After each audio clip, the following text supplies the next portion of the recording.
Well, basically I began when I was like 6 years old.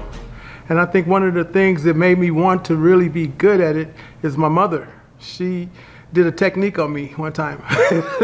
We got into like a little battle with words, and she just, bam, and bust my lip and made my tooth come through my lip. And of course I cried. I didn't know what else to do. So after that, I would go to my grandfather's house a lot, spend a lot of time with Charlie Bogart. And Charlie was a tough guy. And he used to go in the mornings really early to get food, and I'd be looking out the window, waiting for his return, And then one day he took me with him to the store. And as we was coming back, it was early morning. Now I remember seeing these guys practice like the Tai Chi, but it was little kids with them. It's an older man. And my grandfather introduced me to him. And after that, I would come down and practice with them.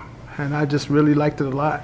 As years would go by, I found myself running into Chinatown, taking smoke bombs and, lighting them up. And my grandfather, he would really be on us. Like he was like, no, play with fire.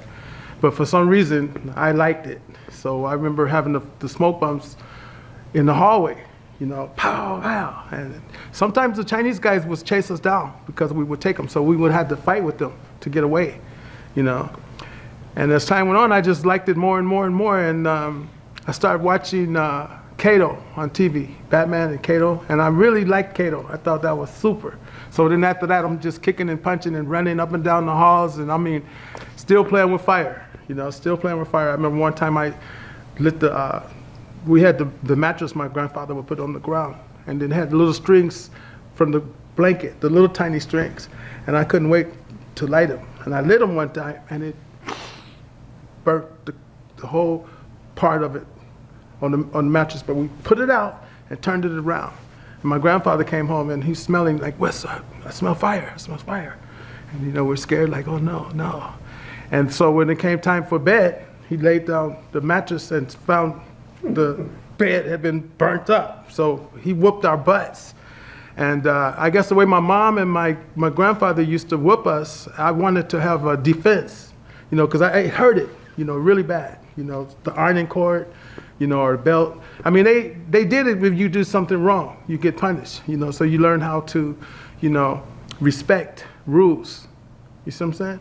So as I kept on training with the kicks and the punches, I ended up going down to different YMCAs and practicing there. And I would when the teacher turned around, I would make faces or whatever. Then he turned back and I'm trying to look serious. And so one day he took me downstairs. I thought I was in serious trouble.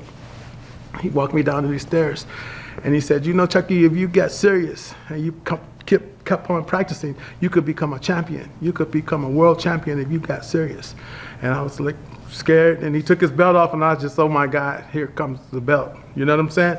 But instead, he put it on my neck. He said, this is for you. This is honorary. This is something to keep you focused. And I was like, okay. So that became my focus point. I wanted to be the best. Be a world champion. So I would start going to different karate studios. If I found out there was a karate studio in the area, like my grandmother's house, my father's side, Jimmy Jones Karate was up the street. So I would go in there and I would talk with Jimmy, and he let me hit the bag and practice. And so I just became this like karate kid. Everywhere I would go, I practiced kicks and punches, and then I started going to the movies, and I would go to the movies every weekend. And watch the Kung Fu movies or the regular movies, but especially the Kung Fu movies. And I just would come jumping on the garbage cans and kicking and punching and just getting into it 100%. And then we went to camp. That's when the song Kung Fu Fighting came out. We would go to camp. We went to Camp Bruckner Fire, and they had a talent show. So my brother Derek and about 6 people on our team put together this little fight scene to Kung Fu Fighting. And we won the competition. We won silver dollars, okay? So to me, that was a sign, you could make money with this. So I just would practice more. I got a little job, working at an antique store, Afro-Brazilian kind of store, and they would put the daishiki on me. All I had to do was wear daishiki and be at the store. So then I started seeing about the income. Because I remember asking my mother one time, I said, Mama, can I have some money? She goes, yeah, go out and get some. I go out and get some, you go out and get some, go make some. So I began making money, by just being a model. And then I started going to the theater. We moved to this place where the theater was right across the street from our house. So, you know, that's when I first walked in and I saw Chinese Connection. And when I saw Chinese Connection and when Bruce Lee got killed, I took it serious. I was like, what? You know, I'm gonna find out who killed him. I'm gonna find out who killed him. And so we would practice. I remember kicking lights, bulbs off and getting the chuckles and making the chuckles. And then Enter the Dragon came out. It was a special premiere. It hadn't been released yet. It was at the Jeffrey Theater, which was about a mile maybe from our house. So I took my little brothers and I was like, we're gonna go see this movie. You know, we getting in, you know. So we had a plan. We're gonna run in and we're gonna spread out. You know, so we ran in. When the door opened, this guy opens the door, a Chinese guy. Keep that in mind. So we ran inside, just spread out, sat down. The guy's coming down looking for us with the flashlight, but he couldn't find us. You know, we were sitting there like, you know, you know, we got us some nice little seats. But then when we were coming out, we were like, oh man, you know, and then all these people had posters, you know, and I was like, man, where you guys get those pictures? You know, where you get the posters? Where you get the posters? They say he's in the front, he's signing autographs. So we're like, what? So we ran to the front, and then when we seen him, we realized that was the guy who we ran past, because he had on this nice, it wasn't a Chinese suit, it was a suit. He had a suit almost like an Enter the Dragon. So then we were like, oh man, and the crowd was so packed. You know, I remember it being so packed that the table was up to my little brother Reggie's neck. So Reggie was like being pressured. So Bruce said, come under, come under. So my brother Reggie went under, and he stood on this side. And then Herschel was next. Herschel, it was up to Herschel's chest, and it was pressing. And he said, come on. And he was a real nice guy. So Herschel went back, and he was standing there. And so there I was facing him. You know, besides, I don't think about all of the crowd. I just remember looking at him. And he was like, do you practice? And I was like, yeah, I practice. And I was like, I'm a brown belt, you know, and I got a black belt. And he's looking at me. He's like, oh, okay, well, keep training, you know, keep on. And I was like, okay. But we still didn't really get it that was him. It's just different, you know, because you see the movie one way and then you see the guy another, because it just didn't make sense. So we're happy. We got our posters, we ran home, and that's when I started building my art type of studio. We would put the posters up, the pictures up, different pictures from different movie stars, all on the walls everywhere. And one time it was kind of funny though, because we found this Disneyland picture, you know, with all of the Disney characters doing dirty stuff. And my dad comes in the room and he sees that. He goes, what the heck is this? And he rips it up. And I'm like, oh man, you know, dang, that was a good poster, you know, because I liked art. And then that was different for me. I think at that time I was like 12, because it's just before I moved to California. But then I called up when I came home one day, and my mother said she shook her head. And when she shook her head, I didn't want to really relate to that, because the last time she did that, my Aunt Mary had been killed and had died. And so I didn't want nothing to do with that. So my mother said, your friend, you know, he died. And I go, what friend? And she said, the Chinese guy, the Kung Fu guy. And I was like, Bruce Lee? And she goes, yeah. I go, no, he didn't. She goes, yes, he did. I go, no. And I took off and ran out of the house. And I came back home, and she said, he's still dead. I was like, no. She goes, yeah, he died. And so she showed me the newspaper, and it mentioned that he was at the Queen Elizabeth Hospital.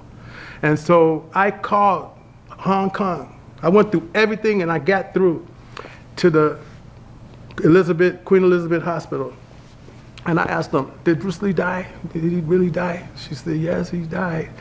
And I was like, no. And the lady's like, yeah, he died. So I was really hurt by that. And I think that really made me want to find out how he died too. I really want to find out how Bruce Lee died. Because I don't know, I just took it personal. You know what I'm saying? I took it very personal. So I would practice, kick, punch. And then my mom moved to California. And I was hurt because, you know, that was my mom. Her and my father used to fight. You know, my mother's father was a boxer. And my dad was a professional baseball player. And, you know, she probably just got tired of fighting him, you know. And later on I found out, he said the reason he would fight her so hard is because she wouldn't cry. You know, she'd go for it 100%, you know. And she also told me that my grandfather had hit her one time, you know, I guess she wouldn't wash her face all the way like he wanted it to, so he took the, and just like forced cleaned her. So, and she, you know, they would whoop their butts. They got whooped when they were kids too. So she was a strong disciplinary mother. So I remember one time I had to tell this because I've been writing my book. So he comes home one day and they had bought a car. So he says, I'm gonna go to my friend's house. I'm leaving, I'm gonna go to my friend's house. And she says, no, I'm taking the children to church. And he said, no, I'm taking them to my friends. I'm going to my friend's house. So my mother got the hammer and she went down and she bang, bang, bang, banged on the windows, the front windows and then the side windows and then the back windows and the trunk. And they're just hitting the car. She said, okay, now it's your car. Go ahead. So that's the kind of mother that I had.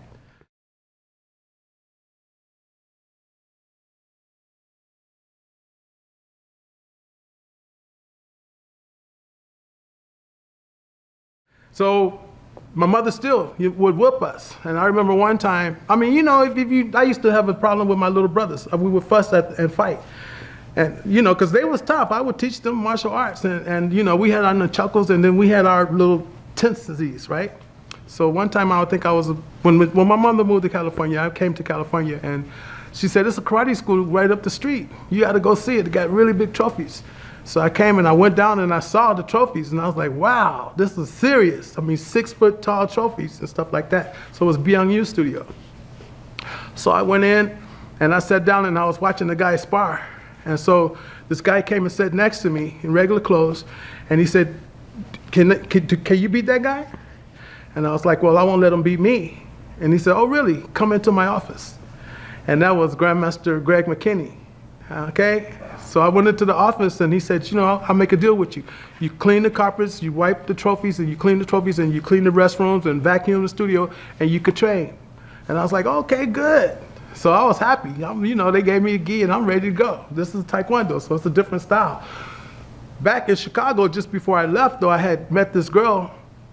I was doing my nunchuckles and I met this girl and she took me to the Urban Progress Center where they had a school that was teaching Hapkido, karate, and judo and kung fu, hop, karate, ju-fu, okay? And we got along really great. You know, me, the girl, and the instructor, and everything. So I'm practicing all of these different types of forms, and I loved it. They had like a little track area upstairs so you could run around in the beginning, and you know, I was just hyper. Then that's how come I was kind of sad when my mom moved to California. But after I got to California and I joined that studio, I came home and my sister said, Chucky, they got another Taekwondo school at the Young Adult Project. The Young Adult Project. She goes, yeah, it's really good. You have to go down and check it out. So I went down and they said, well, actually the classes are at the Malcolm X school now. So I went down to Malcolm X school and I was watching the classes and the instructor came over to me. He said, I know you practice. He said, because you wouldn't have watched the whole class if you didn't train. He said, I want you to come back next time with your uniform. You know, bring your uniform. So I came back and I brought my black pants and a black shirt, because that's what we used to do up in Chicago. So he's like, wait a minute, you know, you got to get a white uniform. You know, you can't come in here with no black uniform. But anyway, he said, let me see. He made me spar somebody. And he said, oh, okay, so you Kung Fu-y. I'm going to call you Kung Fu-y. And I was like, whatever, I don't care. So I was practicing with his studio and I was practicing with Byung-Yu's studio. So I was pretty much in heaven. You know, I practice. Then I found a Kung Fu school that was up the street. Really nice Chinese decor. Mm-hmm. But it was, I'm going to tell you, it was dark. But I went in and started, I met the instructor. The instructor was really, really cool, Chinese guy. He said, I want you to come to practice 3 days a week, you know, here. And I was like, okay, I was happy. So I started practicing with him, but the practice there was really, really hard because we had to get into the stances and just stay in the stances, and sweat just pouring down. You know, I mean, that was hardcore. Whereas the other ones, it was hard, but not as hard. So now I was training at 3 studios. So then I found out there was another studio down there, you know, with Taekwondo. So I went down to that studio. And when the first time I went in, it was dark and the instructor was on the ground, but it was a little bit of light because he was reading like a Bible. And I didn't know he was the instructor because he was just, I said, where's all the students at? And he looked at me and I said, what time do they practice? He said, come back around 6 o'clock. And I was like, okay. So I came back around 6 o'clock and I found out that was Grandmaster Kitty Yoon. Okay. So I was like, woo. So he liked me, so I was able to practice there. So, and I mean, I remember doing 50-50s, like 50 front kicks and 50 side kicks, 50 roundhouse kicks, 50-50s, right? All of the training. So now I'm going to all of these studios. And at one point, Julius Baker comes down to Kenny Yoon's school, and he sees me there. He goes, Chucky, what are you doing? And Kenny's like, what are you, Chucky's my student. He says, no, Chucky's my student. He goes, no, Chucky's my student. He goes, no, really, Chucky trains with me. And so Julius said, Chucky, you can't be training there and here. And I was like, well, I really like, you know, Kenny Yoon's school, and I like Tom Wong is there. I'm pretty happy with that. And then he came over and he saw me working in Byung Yu studio. He said, oh man, Chucky, you something else. What are you doing? You're supposed to be my student. So, you know, Mr. Secrets and Mr. Greg McKinney, they're like, oh, you know, Chucky's something else. He's training with us too. And I said, and Julius Baker's like, man, I don't know. You know, you're something else. So after that, I even went all the way across town to Oakland. They had a Kaiji Kempo school. So I wanted to go and find out about that. So I went down and I met Sifu Bill Lawrence. So Sifu said, well, let me see one of your forms. So I did my little form, you know, my little Kung Fu stuff that I had learned. And he's like, oh, soft style, okay, good. And so, but then I had been practicing hard style too. So I ended up seeing Sifu Bill Lawrence at the tournament circuit. So after we went to the tournament circuit, Julius Baker's like, man, you know Sifu Bill Lawrence, you know, you Kenny Yoon, and then you Luther Secrets, and all of these guys, you're something else, man. But one day I came to practice, because we had at Julius Baker's YMCA, they had not YMCA, what was this place? The Young Adult Project in the Malcolm X cafeteria. Mm-hmm. They had a music box, a record player. So I brought some records to practice one day. I brought Enter the Dragon, and I brought Michael Jackson, Shake Your Body Down to the Ground. So I told Julius Baker, I said, watch this. We had a break. So I played the record, and I just went off doing my moves. And he goes, what? He goes, man, that is good. That's super. He goes, we're going to take that to the circuit. We got to take that to the circuit. And I said, that's nothing. I go, watch this. So I put Michael Jackson on. And so I did it with Michael Jackson. He goes, oh, man, we got something here. We're taking that to the tournament circuit. So, but before that had happened, before we took it to the tournament circuit, he said, we're going to have a tournament coming up, and everybody has to compete. And if you don't show up at the tournament, don't come back to class. And so I was like, So we went to the tournament, but I didn't take my uniform. So I get to the tournament, and he says, no, you're competing. I said, I didn't bring no uniform. He goes, that's okay, I'll get you a uniform. I said, well, I didn't bring no cup. He goes, oh, don't worry, I'll get you a cup. And I was like, oh man, but what about equipment? He goes, we're gonna get you some equipment too. And I was like, oh, Jesus. So first they had me compete in the one-step sparring. So in one-step sparring, I took first place. I was, you know, because I had my little wayward moves. So then afterwards, they had, one-step sparring, then they had the kata. So I did kata. And I did not like kata, because I thought kata was boring, really. I was like, oh God, but I took first place, so, because, you know, I would practice. So then afterwards, it was fighting. So I fought the junior boys division, 14 to 16. And it was so many of them that I was like, my God. But my teacher's like, no, you just take it one fight at a time. That's all you got to do, just beat them one fight at a time. So I ended up with 3 first place certificates. So I was like, dang. And so everybody was clapping, and it was at the Oakland Community Learning Center in Oakland, which was on a stage. So the crowd was all out in the audience. That was amazing, okay, to me, because it's on the stage, right? So after that, then Julius said, okay, we got another tournament coming up, and everybody got to go. So I was like, okay, whatever. I just didn't care. I would go. So we went to the tournament, and once again, you know, junior boys, boom, I won in fighting. I was happy, and I definitely didn't want to do forms, but Julius Baker was like, no, you're going to do forms. And I was like, oh, God, that's the most boring. You know, you get there, and it takes forever for us to fight because all of these guys doing that stuff. And he's like, oh, well, you fight, you're going to do forms. So I did it, and I think I took like second place. So I was like, oh, man, what? Ain't no way. So I would go home and practice and practice and practice. So finally, we went to a tournament, and Julius said, we're going to use your music thing. We're going to take your radio, and we're going to do that. So I was like, okay, cool. So I chose the song, Shake Your Body Down to the Ground by Michael Jackson. And we got to the tournament.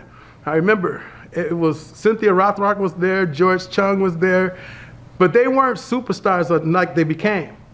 So when I put the radio, we had a long extension cord like that orange one, and we stretched it out and we played the music. And once the music came on, everybody in the tournament circuit stopped. Like, what is this? Because the tournament circuit never had music at all. It was just dead. But so the crowd is like, woo, getting into it. And so I was taking gymnastics as well in high school. And I went out and I did backflips and jump spinning kicks and hard style, soft style, all with the Michael Jackson. And of course, I won first place. And nobody else had music, of course. But the next time we started going to tournaments, people started bringing their radios. They was trying to get into the groove. They was like, well, what's this? What is he? How did he do that? So it became, they had to make a separate division because they had the traditional, and then my style was open with the gymnastics. And, you know, they had the wushu, but they didn't have no music. So everybody started trying to come up with some kind of way to get music into the groove. And that's when I met Ernie Reyes. He came up to me at the tournament and he's like, yeah, I was watching you, man, and I'm starting up this demonstration team. It'd be great to have you be a part of it. And I go, well, you have to talk to Julius Baker. And he's like, I know Julius, I'll talk to Julius. So in time, the next thing you know, I moved from Oakland to San Jose. And when I moved to San Jose, they had a West Coast studio, but it was called Choice Taekwondo, about a block from my house. So I went down there and I talked to Ed Fung, and Ed Fung was really cool with me. He knew who Tom Wong was, so he's like, oh yeah, you can come down here anytime and train with us. So I started training, and one day Ernie Reyes came over because they was connected. So Ernie Reyes came over and he saw me, he's like, oh man, you're here now? He goes, oh man, you definitely got to be on the team. I said, well, call Julius. So he called Julius and he said, well, you're right here. I mean, you know, you live here. So I was like, okay, I'll be on the team. So I got on the team. And at first it was kind of hard because my techniques was different than theirs. Because I was doing the tiger technique with Kenny Kuhn and Tom Wong, and then I was doing Taekwondo, you know, all these different styles. So he liked me, but he was just like, well, you know, you have to probably get your black belt under our system. And I was like, well, you know, I just got my black belt under their system, and I'm not going to go down. So he's like, well, okay, well, all right, well, you do your thing. You could perform with us. But then he asked me, he said, what song do you think I should play? I said, you should do it to Shaft. You should try Shaft. So he went and started practicing the Shaft. The next thing, he went to a tournament and he performed to Shaft. And he took his shirt off and the crowd just went crazy. So after that, he was on to it. He goes, okay, we got this. So then after that, George Chung started trying to come up with some music that he was going to use, and you know, everybody wanted to do some music. So I was happy. I would tell Ernie, oh, you should use this song, or you know, Star Wars, it sounds good, or Close Encounters, you know, dun dun dun dun dun. So he's like, oh, that's really good. And the next thing you know, we went on tour. First, we went down to Hollywood and we won the Hollywood Martial Arts Action Contest. And we went against Shokazuki and his team, and we just was taking over, man. Everywhere we would go, we were winning. And I would go by myself to different tournaments and still win, because I would do it to Beat It or even Thriller. One time we went to the Battle of Atlanta, and I did it to Thriller. And it was so funny, because at that point, I actually did the walking steps, how it started off in Thriller. So you know, the audience was just like, what in the world is this? But I won. You know, I was fighting the Long Beach Internationals, and the Long Beach Internationals is a really big tournament. That's the one that Ed Parker used to give. You know, so we were going to do a demonstration there as well with the West Coast demonstration team. So in Kata division, I competed in the Kata division, but we didn't have no music, but I still did my creative form. And it was a lot of people, top people there, but it came down to the top 10 people. And when they came down to who was in place, they said, and I came in first place. And Ernie Reyes was like, he went over there, I don't know what he said to them. He went, I think he must have said, he's on my team and it would make us look bad if he beat me. That's how it was. Politics, I had learned that word. So then, so they came and they gave Ernie first place, and I just was like, oh man, this is a joke. You know, this is a joke, but that's okay. I ain't mad at you, because I'm gonna fight. I'm gonna get me in first place. So I went and I fought, and all the rings would stop when I fight. And it just became me, you know, getting down, and they had concrete floors, You know, we was getting down. My teacher, once again, he said, one fight at a time. Because it's like 100 people, 150. It was gigantic. But it came down to me fighting for first, second, and third in my division, lightweight black belt. And I remember finally I was fighting for first and second, and the guy came in, and I did a jump turn back kick on him. And one of the guys I kicked into the audience. I mean, so these guys was getting a real deal Bruce Lee movie in action, you know, but it's real, it's not choreographed, it's action. So I kicked this guy into the crowd, and not like I was just saying I'm gonna kick him in the crowd. I was moving around, and the time came to kick, so I did it. And he flew up into the audience, and the crowd was just like, oh, God, this guy here, you know. So then the other guy, when I was fighting for first and second, he came in and I did a jump turn back kick and kicked him in the chest, and he was out. So they were like, oh, man, that's too much contact. And then people said, no, but, you know, the guy ran into the kick. I mean, the timing was just there. So the judges, they were having a little battle about if it should be good. He goes, well, if Chucky get away with it, the people are going to be beating each other up all day, you know. So they said, well, Chucky, you got to lighten up on your contact. I was like, no problem. Yeah, I wasn't really trying to do contact. So we did something again, and the guy ran in, and I side kicked him, bam, so he was out. So they were like, oh my God. And then it was definitely clear that the guy ran into the motion. So they were like, well, we can't give you first place because that's contact. You know, that's the second call for contact. And I was like, ah, man, this is a joke. You know, you guys are really a joke. So I went and I was walking and I sat down. All of a sudden, this guy comes over to me. He goes, man, you're really good. And I was like, oh, thanks. He goes, no, you're really, really good. I go, thank you. And I said, you look familiar. He goes, yeah, I am familiar. I go, I've seen you somewhere. He goes, yeah, you saw me on a movie screen. I'm Chuck Norris. And I was like, oh man, Chuck Norris. Oh God, let me introduce you to my friends. So I took him and introduced him to Ernie Reyes, Ernie Jr., you know, the demonstration team people, they're all sitting in the back. And they were sitting with the guy from Kung Fu. So I got to meet him, David Carradine. You know, so I was like, oh man. But I really like Chuck Norris. David Carradine, I kind of was like, whatever, I didn't care, you know.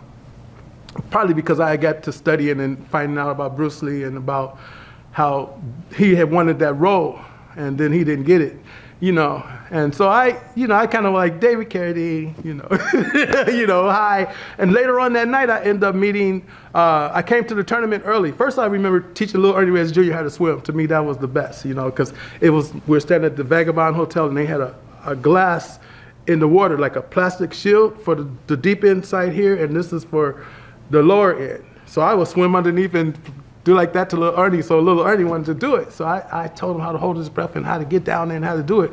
So I showed him, so then I told Ernie, hey, look, watch what he could do. So when he saw little Ernie do that, he's like, wow, you know, my God, you know. And then he was like a little upset because he's the star of the show, man. And you know, he's a little kid, and if he drowns, something like that, I go, man, it's nothing, it's swimming, man. I'm a really good swimmer. So finally I'm gonna have to say this, but we came into the room and he slapped little Ernie, you know, bam. And I was like, man, what is wrong with you? He said, man, he's in kid mode. He needs to be ready. He needs to be sharp. He needs to be sharp and focused. And I said, Ernie, don't ever hit him again in front of me, ever. Don't you ever hit him again in front of me. And I don't care if he's your son. You don't hit him in front of me. Not like that. So time went on, little Ernie started getting really popular. The little kid did the demonstration. But that night, I wasn't able to perform with the West Coast demonstration team. And to me, that kind of hurt me because I was like, man, you know, you guys just taking my stuff, you know. But I got there early, and I was glad that I got there early. I got there, and I met Sidney Poitier and Clint Eastwood and the guy from Beretta, the star of the show. So, I mean, it was just us in the whole auditorium. They were sitting by the ring, and I came over, and I was like, wow. And he's like, oh, yeah, I'm Clint Eastwood. And Sidney Poitier, I was like, man, this is something. You know, I felt just so blessed to meet them and talk with them. And they were so cool. They said, you always could tell who the star is. They always show up early. And I thought that was pretty cool. So then later on, when Ernie told me, he said, no, you know, you got your thing, and we got ours. And I was like, oh, man. So he ended up winning the grand championship that night. And I couldn't really talk. I was pretty pissed off. But then Ernie came in and he said, here, man, here's the trophy. It's yours, man. And it was the grand champion trophy. And I looked, I was like, no, that's okay. He goes, no, you know, you earned this, man. So I was like, So I guess I was like, okay. So when time went on, I just started performing myself. you know. First, we did go to the baseball game for the 49ers football. You know, we did both of those shows, and it was really good. We was getting paid. Joe Montana came and gave me $300 check for like 5 minutes. So I felt, wow. So that's when the tournament circuit started changing, because we refused to win. We refused to compete for trophies. We need money now. We can't just have no wooden trophies. We need money, or we're not going to perform. So then they wanted us to perform because we were the top performers. So they started putting money out, like $100, first place, you know. And then the fighters wanted money. No, they can't just get money, we need money. So then they start giving money in the fighting division for the grand championships. And so I was fighting and I was doing forms. So I was making a little money, getting a little income, you know. And so was Ernie, and so was George. And everybody started giving out bikes, they started giving out prizes. And Scott Coker, who's now with Bellator, he was on our team as well. You know, he's my, like I said, he was my demonstration team partner. And so he ended up coming up with Strike Force. And after Strike Force, UFC bought Strike Force. So Scott Coker worked with UFC. And that's when the big money started rolling in. But just before that happened, I remember being at Scott's house. I said, Scott, I had a dream, man. I seen these big old poles and lights and everything, and martial arts. It was great. Later on, now when I watch TV, there it is. It's then came into full focus. UFC. Yeah, UFC, and then Scott Coker got Bellator. He worked for UFC for 5 years. Then he broke away and became the president of Bellator. So now they're competitors. So he taught a lot of his techniques to the guy, Dana White. And so therefore it just became a gigantic showcase. I mean, it's like I remember going to the circus one time and they had capoeira there. You know, the guys spinning, and I was like, wow, this is really, really just blew up. And the next thing, the movie started changing when they came out with Mortal Kombat. You know, Mortal Kombat, and they had the music. I'm like, man, that's something else. The reason that I really had started practicing with music is I used to go to the Kung Fu movies and I didn't understand the Chinese language, and it would frustrate me because I wouldn't know what they're saying. I liked the fight and all the Jackie Chan and stuff, but it was Chai. And it pissed me off. So I would practice with music in my backyard, turn on my radio and just get down. So the next thing you know, I end up meeting Prince. Prince asked me if I wanted to go on tour with him. And I was like, I can't, you know, I got like 70 students at the fitness center. Because I started teaching at the Family Fitness Center, which it was a brand new building, it just came to San Jose, beautiful. They had chrome weights and they had speakers downstairs. I talked to the guy, he let me teach there. And man, they had the aerobics going and with the music, and we just jammed. I started doing, like how Billy Blanks is doing Taibo, that was Chucky before Taibo. We was doom, doom, doom, doom with the music. And so the aerobics girls started doing it with the music too, you know, doing some punches and sit-ups, crunches. And it just became gigantic. The place was sold out, packed house. You couldn't even get no more people in there. That's how big it became. And they did a big story on me in the Mercury News. So I called Ernie, I said, Ernie, man, I got the guy at the Mercury News, we could do an article. So they did a big full-page article with me flying a side kick and Ernie doing a drop kick, but I was flying over him, and it just hit big, okay? I mean, Mercury News is gigantic. So all of a sudden we went down to do a magazine article with Inside Kung Fu and Sport, I think it was Sport Karate. They had something, and Ernie came on the cover with the little technique. So Julius Baker read it, and he said, man, what is this? You know, now everybody's gonna think Ernie's your teacher, you know? And I was like, no, I said it right here in this little quote that we're a team in the true sense of the word. You know, we work together and it's a team. No one leading but a team. But from that point on, like Julius said, everybody was thinking, not everybody, because a lot of people had seen me on the circuit before they see me with Ernie. But a lot of people were saying that Ernie West Coast demonstration team. So cover of Black Belt magazine, cover of this magazine. He was on the cover of all kinds of magazines. And then I would be like, well, why come I can't get on the cover? I need to be on the cover. You know, they said, no, we do an article on you, but the cover is really hard. Later on, I did find out, I did talk with Curtis, because Curtis on Inside Kung Fu magazine, and he's like, Chucky, look, man, white guys sell and Chinese guys sells. He goes, the Mexicans don't sell good and the blacks don't sell good on the cover. I go, man, that's jive, man. I want the cover. He said, well, I'm telling you, man. He goes, I even put Wesley Snipes on there and it was a flop. And I go, but I don't look like Wesley Snipes, you know? That's Wesley, you know, but I'm Chucky. And he still was like, well, I'm just telling you how the business part is. And that's how Black Belt Magazine is too. They're just trying to keep their money. So I called Black Belt Magazine. I was like, man, what is it? And they said, well, Chucky, do you think you could sell 60,000 magazines? And I said, the only way to find out is to put me on the cover. That's how else can we find out? He said, well, that's a risk, you know, and it's hard for us to take that risk. And I was like, man, you guys are something else. So I said, but that's okay. Once again, I don't let nothing stop me from what my goal is, you know. So I came out on the cover of some sport karate newspaper, so I felt good because I was watching Prince and seeing how Prince had done his stuff. Prince was the kind of person at first he didn't want to be on no magazine covers and he didn't want to do no interviews because everybody was trying to steal his stuff, you know. Like eventually Warner Brothers ended up they owned his name. And he was like, you got to be kidding. That's me. And so eventually he said, okay, I don't have a name no more. That's when he did the symbol. And so I had gravitated a lot toward Prince's music. So I was the opening act on ESPN.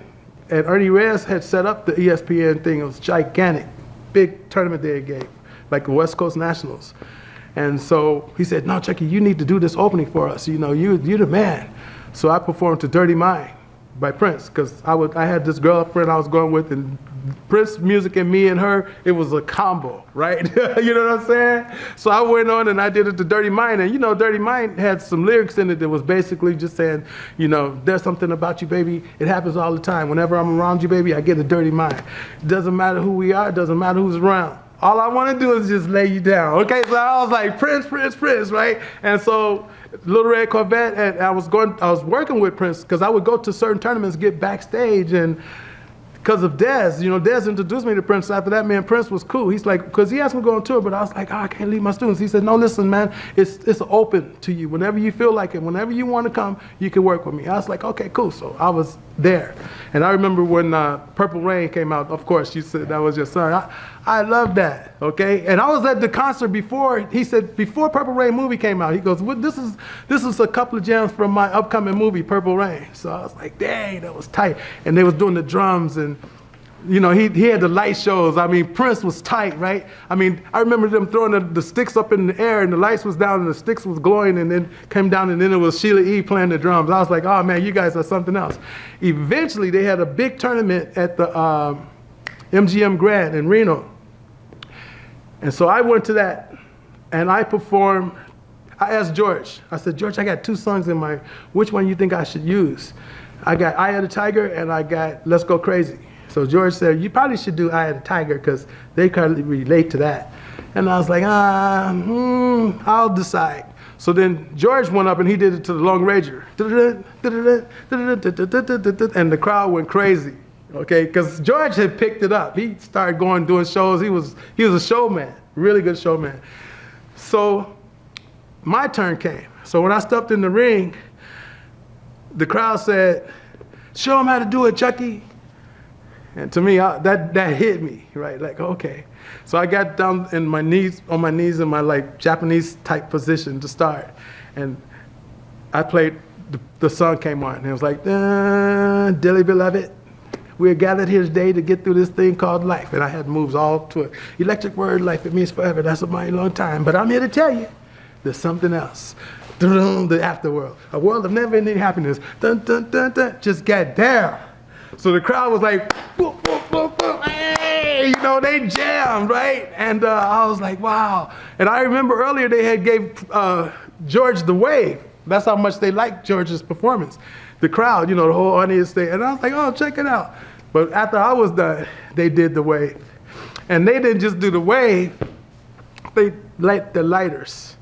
So it was lights, the whole place with lighters and the wave. I was like, oh man, that is something else. But one of my instructors, there was a part of the association with Beyond You Studios, got really mad. I'm sorry, I gotta tell this story. So he's like, how dare you, Mr. Messenger's use name and then use that music? That's an insult. You know, Master U would be really mad at you. I said, I'm representing me. I'm not representing Master U. He said, well, you said his name. I said, so what? I practiced at the studio. I thought I was trying to do something to help his name. But that's okay. I'll take that for myself. So then they come in and said, oh, George Chung with a 10% or 1% or something has won. And the crowd went, no, boo. They booed. They was like, boo. And then they lit the lighters. And then they did the wave. And I was sitting outside the ring. And I was like, no, I'm not going back up in that ring. You know, I'd already took on a personality. You know, I've been working with Prince, and I had an attitude about it. I'm like, I'm not going to kiss your butt, brother. I know what I'm doing. I started this. You don't think I know what I'm doing? And so the crowd, they had those lighters, and they started going, Chucky, Chucky, Chucky, and the wave. And so they said, okay, well, we have to give it a tie. And I was like, I don't want it. And he's like, no, come on, it's a tie. And George actually came over and just gave me the trophy. And I left the trophy in the hall for a while. I was like, whatever. You know, this martial arts crap, you know. I felt a little upset with the martial arts world. But I went on and I got the trophy, and I took home the trophy. It was a big 6 foot tall, 7 foot tall trophy. It was beautiful. And then they split the money with us. It was $1,000, so they gave George $500, they gave me $500. So we both left pretty good. I had to put the trophy on top of the railing in the Greyhound bus, because I came on the Greyhound bus. And that day when I went to that tournament, I didn't have like enough money even to compete, but I was determined to be in that tournament to compete for that money. Okay? So I stayed in the lobby of the MGM hotel. Upstairs, you know how they got the different floors? They had couches. I just went straight to sleep on the couch, got up, went down to the tournament. When I got to the tournament, I saw Mr. Secrets there. So he said, I said, man, I ain't got no money to compete. He goes, oh, don't worry, I got you covered. So he paid, and so I got to compete, and I got to win some money. And after that, it just starts getting more and more money, and the martial arts world just kept on growing, and the movies changed, the music got into it, and you know, Curtis stayed friends for like 30 years, and it's just the whole flair, you know. When I fight, the crowd go crazy. When I perform, the crowd go crazy. So we got it together, and we just kept on rolling with it. You know, I would do my shows. I got called to go to Hawaii. The guy came up to me as, first of all, for The Last Dragon. He said, I got this movie coming up, it'd be perfect for you. And I was like, okay, cool. You can contact me through Ernie Reyes, because I live in San Jose, and Ernie can reach me, because my phone is always changing. My mom, we move all the time. So I guess they called Ernie and told Ernie, where's Chucky? So Ernie said he came down to my studio about 3 different times, and I wasn't there. And I was like, how did that happen? Because I found out that he was on the set in New York doing The Last Dragon movie. And I was like, how in the world did you miss me? All of the times, all of the shows, you never missed me, but now the movie, all of a sudden, you can't find me? And he's like, I'm serious, I came down there, you could ask your students. And they said, well, one time he came, and I go, oh man. But anyway, I went to Hawaii, and The Last Dragon movie was coming out. I felt a little emotional, but they had paid for my trip to Hawaii, all expenses paid. I told the guy, I go, if I come, you got to get a Rolls Royce to pick me up. He goes, you got it, what color? I said, I got a white one. He goes, okay, and a gold one. Okay, well, you got it. And they actually did. They gave me a white limousine, a Rolls Royce, drove me around. I felt supersonic. And the same guy owned the gold Rolls Royce. So we were sitting there, and I rode, and we got to see into the water, you know, going around the curves. So when that song, when Doves Cry, when I look in the water, I saw the violets or blue, you know, the different colors in the water. I just felt, damn, you done arrived now. You know, you right there. You a prince, right? And so I met the most beautiful girl in the world to me there. I was happy, but I had to come back because I wanted to pursue my career in films and martial arts. So I had to let her go, which was heartbreaking, because she was probably the best. I mean, I had some beautiful women, but this was like, one of my friends said, the first day on the island, he get the finest girl on the Lahaina, the finest one, the first day. But when I went to see the movie, The Last Dragon, they did an article on me in the newspaper, right? So that night, the opening of The Last Dragon, I went in and I watched the movie. And when I seen Timac, the guy doing the backflips and the music and all that, I was like, oh my God, because that's the opening scene, him doing a performance with music. And I'm like, these guys here, you know? I don't know what it is, but they've been shafting me, you know, the world but I still love the Lord, and he still took care of me. I mean, because I'm healthy and I'm strong, you know, and I'm still doing my thing. I moved down to San Diego, and I've been there for 21 years. As a matter of fact, my cousin said, what you gonna do? Move to San Diego, stay for a month and come back? And I was like, no. He goes, well, we'll see. And I stayed. He goes, okay, you got it. His name is Kenny. He goes, you got it. I apologize. Now will you come back to the Bay Area? I'll say, I'll come visit. I'll come do a couple of shows, but I like the ocean, so I'm gonna stay here. So I ended up performing to When Doves Cry, and the crowd just went crazy. I had the guy to turn the lights on and off, you know, every 10 seconds. And so it was like the light shows before the light shows came up. You know what I'm saying? And I mean, the house broke down. I remember doing it to When Doves Cry, and everybody ran down to the ring and started dancing. I mean, and we just took the martial arts world to a whole different dimension. And I know that my part in that with Prince, and then I ended up meeting Michael Jackson. When I met Michael Jackson at his house, I was outside. My friend had told me, Michael Jackson lives, you know, in Encino. I was like, he goes, I know Michael. His mother was, this guy's mother was a lawyer and his father was a doctor or something. So he had nice cars, took me in a Porsche, took me to Michael's house. So I'm outside the gate and I'm doing kicks and punches and dancing in front of the camera, right? Because I'm just having fun. Next thing, a limousine pulls up and the window goes down and he waves that glove. And I'm like, the glove, the glove, the glove, right? I mean, I'm just like, wow, because I thought Michael was the best, right? So Michael gets out, and he come over, he's like, how you doing, man? I go, man, Michael, you're bad. He goes, no, you're bad. I go, no, Michael, you're bad. He goes, no, you're bad. I said, Michael, you've been bad since AAVC. Been the two of us. And he started laughing. He goes, man, he goes, you got it, brother. He goes, I believe. He goes, I appreciate that. He goes, it's really good to see somebody who really appreciates you for your art. And I go, yeah, Michael, man, you bad, dude. And he says, no, I told you. So I was like, Michael, you bad, dude. So I said, do some moves. So he did a couple of moves and did the backslide. I says, man, you're amazing. Because, you know, without the cameras, without the lights, without none of the crowd, just him he was bad. I thought that was tight. And I felt really good because I had been performing to his songs, you know, like Shake It Right Down to the Ground, Beat It. You know, I even, like I said, I did it to Thriller.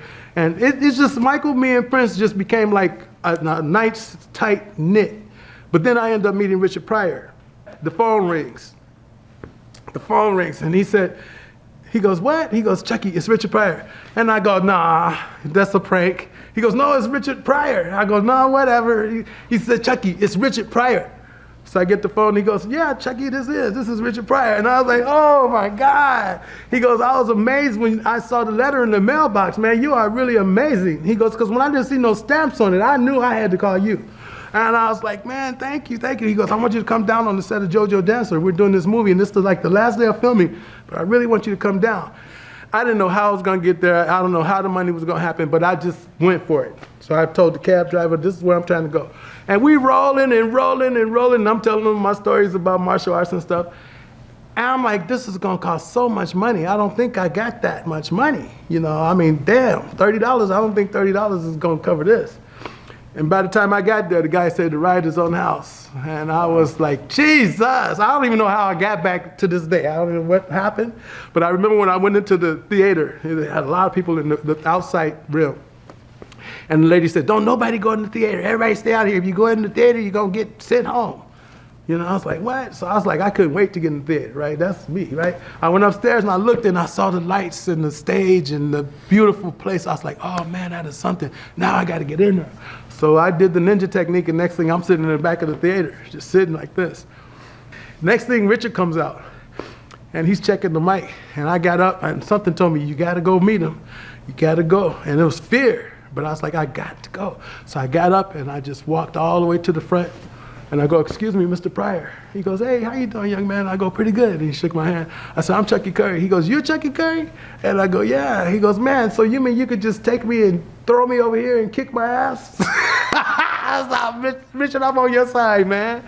He goes, I guess you're on my side, I guess. Because if you wasn't, I'd be pretty messed up.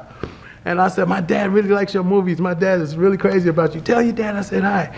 And then he said, that guy over there is supposed to be looking for you. He's my bodyguard. He's supposed to be looking out for you. And here you are, this little guy, you know, and I could be tore up. And I was like, Richard, man, I'm 100% on your side.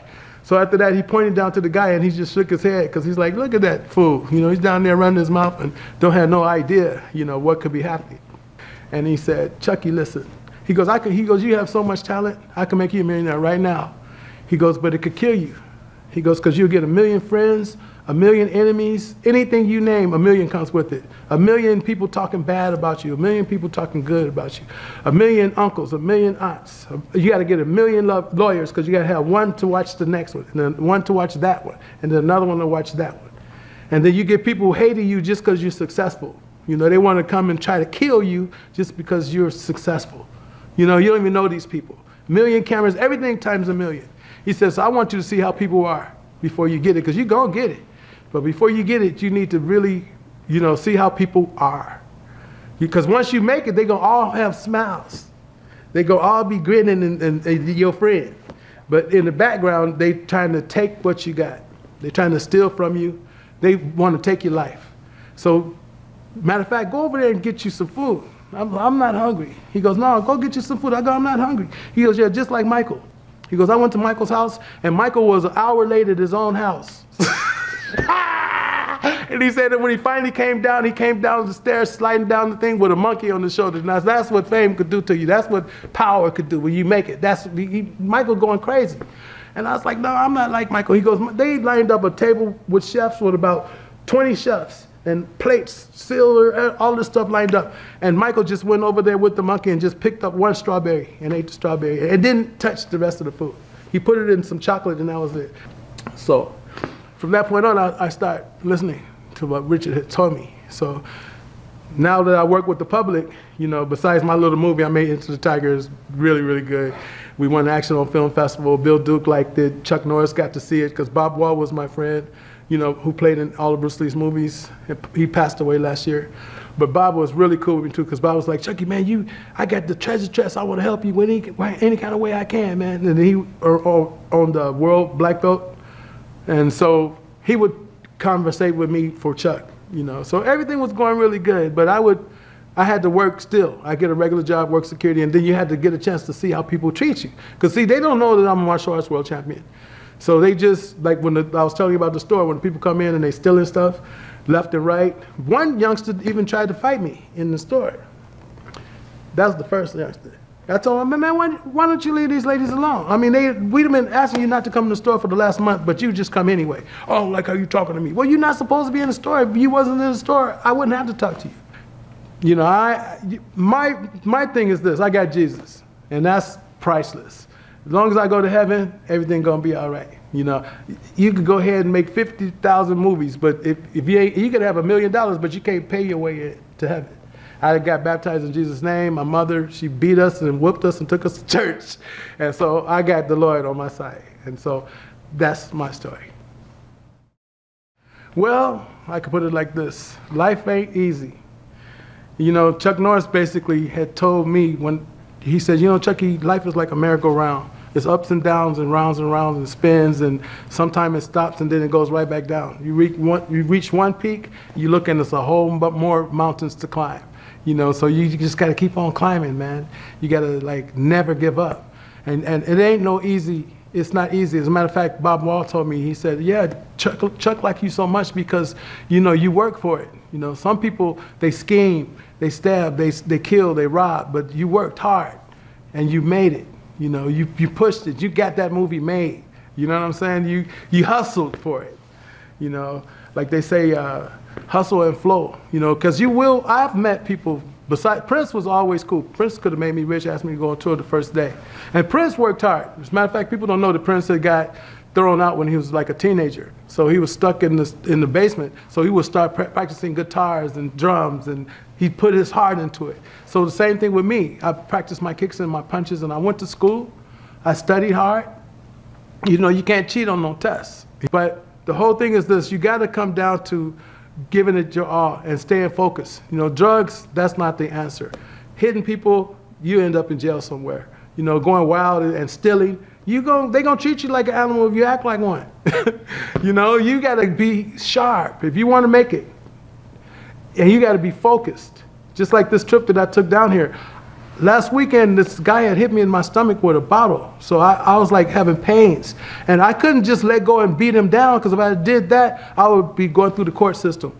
This guy is a black belt world champion, and he didn't beat this little guy, and the guy can't stand up no more. So I had to think. Yeah. You had to think ahead. Don't just act. Think. So the guy got to run, and I didn't get to come because my stomach was hurting a little bit, and I wasn't that sure. And I know to come to LA is a hard. I'd have been on the road so much. I just don't like the road, airplanes, none of it. But I've toured and I did shows, and if you want it, you could get it. But it used to be a song that said, if you want it, you can get it. But to get it, you got to want it. Anything you want to do, anything you want to fly, just open your eyes and fly high and make a wish. No excuse. You got to do it. Yes, sir. If you want it, you got to go for it. 100%. I don't care what the crowd say. You got to focus on here and your heart, and you have to follow through. And I don't care about what everybody say, because like Richard Pryor said, you're never gonna please everybody. But you got to look in that mirror at yourself, and that's it. You have to be focused, and you have to really want it. Because if you get sidetracked, you end up homeless outside somewhere, or you end up in jail somewhere, or you might even get the money and then get killed. So it's all about focus. It's all about focus. The only way to get to it is to go through it. You know, just like, I'm gonna put it like this, like that traffic that I gotta face going back. Only way to get back, you gotta go through it, buddy. You gotta, no struggle, no success. It's all about focus. So focus. Thank you, sir.